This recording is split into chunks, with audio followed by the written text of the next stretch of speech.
Hey loves, today we're reading Chapter 7 of Hellbound Fame to Flames by Rain Razzo, which is me by the way. Yeah, let's get started. Chapter 7.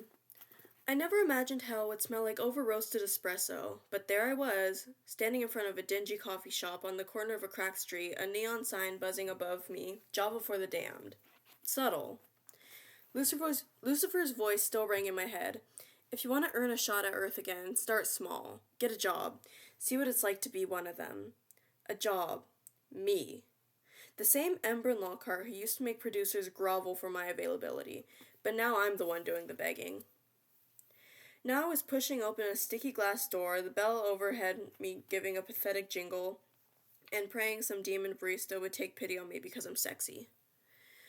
The girl behind the counter glanced up from her phone. She had gray, lifeless eyes and a smile that looked like it hurt to form. "You lost, princess?" she asked. "Not lost. Looking for work."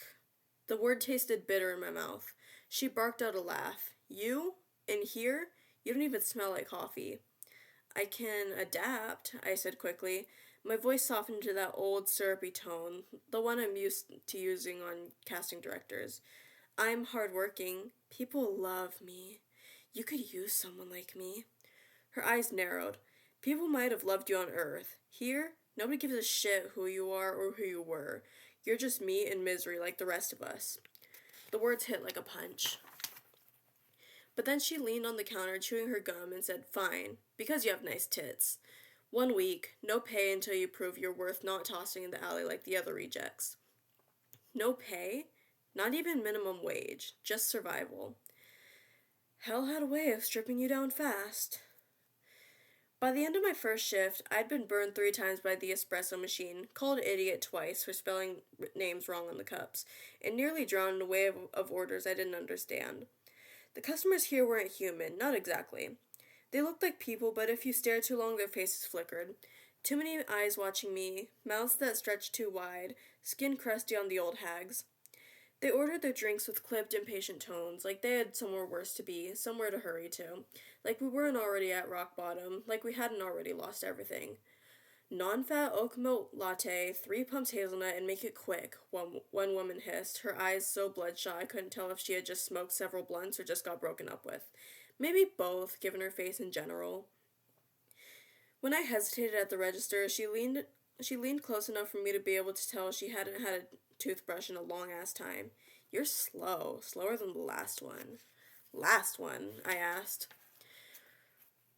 Her smile was teeth, sharp and glistening. She didn't last.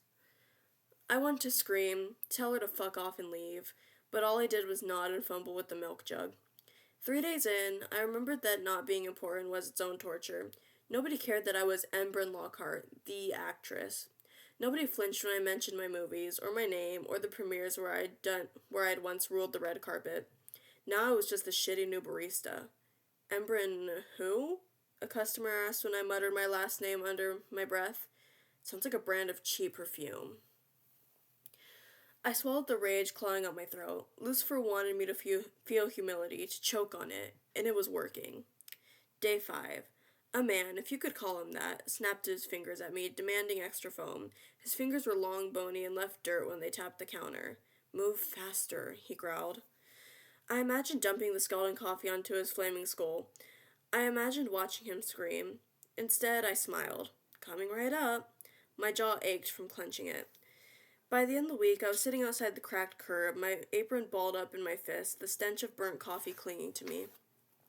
I hated this place, hated the people, hated that I wasn't special anymore. For the first time, I realized this might be the real punishment. Not the fire, not the brimstone, not the eternal screaming, but this, a life where I was a fucking nobody again, and I didn't know if I could survive it. And that was Chapter 7. Stay tuned for Chapter 8. I don't know when that one's going to come out, but hopefully soon. So, love y'all. Stay tuned.